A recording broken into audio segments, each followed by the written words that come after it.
Šiame video papasakosiu apie padangas. Kokias geriausia rinktis, kokias pats rekomenduoju, į ką atsižvelgti. Dabar ant šio motociklo uždėta Michelin Pilot Sport padanga. Jinai tokia tinkamiausia galbūt tokiam aštriam miesto važiavimui. Pas ją yra ir geras sukibimas ir kartu toks kaip saugumas, neduoda galimybės praslysti. Taip pat matote pas ją tokie gilūs ilgi ruoželiai, kurie padeda įstumti vandeniui. Tai jinai irgi labai gerai tinka važiuoti šlapia kelio danga. Renkantis padangas, svarbiausia būtų atsižvelgti, aišku, į tą patį gamintoją, bet svarbiausia žiūrėti, kada jinai pagaminta padanga. Pagaminimo laikas yra parašytas ant padangos šono. Tai yra toks atskiras laukelis, kur yra padangos pagaminimo metai ir metų savaitė. Kuo padanga naujesnė, tuo daugiau šansų, kad jinai bus iš geriau išsilaikusios gumos. O kuo naujesnė guma, tuo jinai savo darbą atliks efektyviau. Padangas geriausia rinktis irgi pagal tai, kokios priklauso tam motociklui, tam modeliui.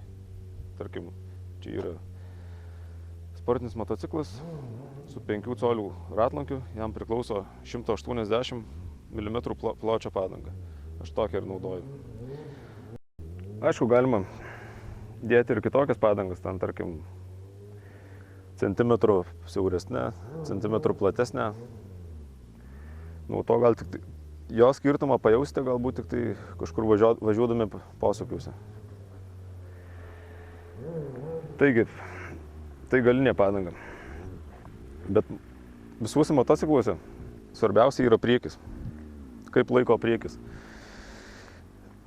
Priekinę padangą verta rinktis ypač atidžiai ir gan priekabiai. Čia irgi uždėta pas mane Michelin Pilot Power 2 komponentų padanga.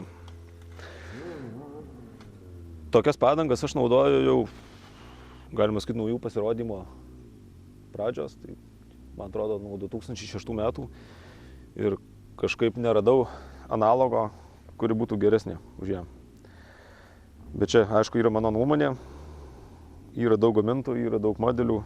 Bet šita padanga būtent sportiniam važiavimui, ekstremaliam važiavimui, kažkokiam, norint, kad 100% turėti sukibimą su kelio danga, aš 100% rekomenduoju.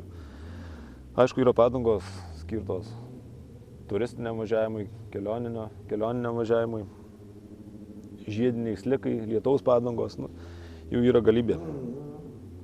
Bet irgi, kaip ir galinė padanga, derėtų rinktis pagal pagaminimo metus jos, pagal pačią būklę, jeigu kalbant ne apie naują padangą. Ir aišku, žiūrėti, kad nebūtų buvus pradurta ar kažkokia įtrūkus, suplyšinėjus, sutrūkinėjus. Aišku, kaip pas mus Lietuvoje galima viską sutvarkyti, bet geriau to dalyko vengti. Ant padangos yra kontrolinės žymės. Tarkim, kiek jinai nusidėvėjusi. Yra, matome, ant protektoriaus rėželio yra toks kontrolinė žymė.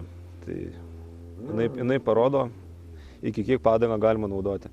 Pas mane matote, kad jau turėsiu šią neužilgo keisti. Perkant naujas padangas, dažniausiai keičiama ne viena padanga kažkuri, o keičiamas padangų komplektas. Tai iš karto galinė ir priekinė padanga. Jos turi būti pageidautina, kad būtų to pačio gamintojo, to pačio modelio, grinai analogiškos, tas pats komplektas. Užsidėjus naujas padangas, nederėtų iš karto važiuoti su motociklu. Įsunkinti šio visas galimybės. Naujos padangos, jos būna tokios padengtos kaip vaško sluoksniu, kuris yra slidus. Ir tarkim, su naujom padangom reikia elgtis ypatingai atsargiai. Su jam reikia kažkiek kilometrų įvažiuoti ramiai, taip stengiantis apdirbti visą jų darbinį paviršių ir tik tada, kaip sakyti, atsukti rankeną.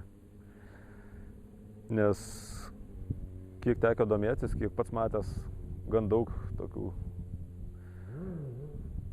tekę matyti daug sudaužytų motociklų su absoliučiai naujom padangom, ant kurių net buvo užlipdytos etiketės. O tai pasirodo dėl to, kad žmogus susidėjo naujas padangas, jam niekas apie tai nepaaiškino ir jisai išvažiavęs, žinodamas, kad turi naujas padangas, iš karto pradėjo lėkti.